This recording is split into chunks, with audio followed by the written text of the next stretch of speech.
ရိုက်ထားတဲ့ဗီဒီယိုတစ်ခုမှာ logo တစ်စိဒီအပေါ်ကတော့ logo တစ်စိကလေးထည့်ခြင်းနဲ့ဆိုလို့ရှိရင်ထည့်တဲ့ဒီလေးကိုလာပြီးတော့မှမျှဝေပေးရဖြစ်ပါတယ်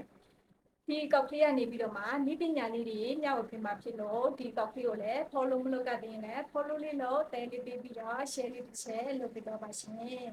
အဲ့တော့ logo တစ်စိထည့်တဲ့နည်းလေးဘယ်လိုလုပ်ရလဲဆိုတာသင်နဲ့တူတူတွားကြည့်ကြမယ်ရှင်ဝင်ပြီးသွားပြီဆိုလို့ရှိရင်ကိုကြိုက်တဲ့ view တစ်ပုဒ်ကိုယူလိုက်ပါဒီတစ်ပုဒ်ကိုနေရာကျအောင်ချလိုက်ပါ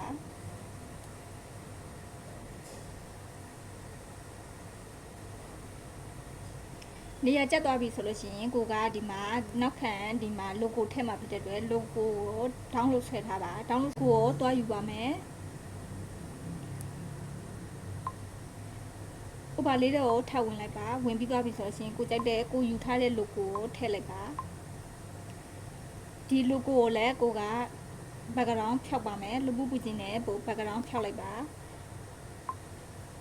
ဖြောက်လိုက်ပြီးသွားပြီဆိုလို့ရှိရင် magic ကိုနှိပ်ပြီးတော့ဒီမှာဒီ logo လေးကိုတေးသေးလေးဖြစ်အောင်ပေါ့နော်ဒီလိုမျိုးဆွဲလိုက်ပါဒါကတော့ကိုထည့်ခြင်းတဲ့တစ်စိတ်ကိုထည့်ပေါ့နော်ကိုထည့်ခြင်းတဲ့ logo ကိုထည့်လို့ရပါတယ်ဒါလေးကိုဒီမှာသွားပြီးတော့မှကိုကကြီးလေးထည့်ကြီးခြင်းနဲ့ဆိုရင်လည်းကြီးလို့ရရင်တော့ဒီလိုမျိုးကြီးပါကိုကသေးခြင်းနဲ့ဆိုရင်လည်းဒီမှာ chip ကိုကလက်ကလင်းနဲ့သေးလိုက်လို့ရပါတယ်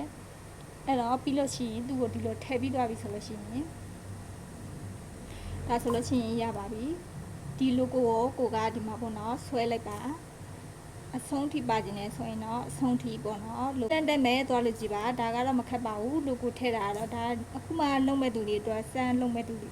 စလုံးမဲ့သူတွေအတွက်လာပြီးတော့မြောက်ပြတာဖြစ်ပါတယ်ဒီတိုင်းလေးတိုင်းမဲ့ logo ထည့်ခြင်းနဲ့ဆိုလို့ရှိရင်ဒီတိုင်းလေးတွေတိုင်းမဲ့ထည့်ကြည့်ပါအားလုံးပဲအဆင်ပြေကြပါစေ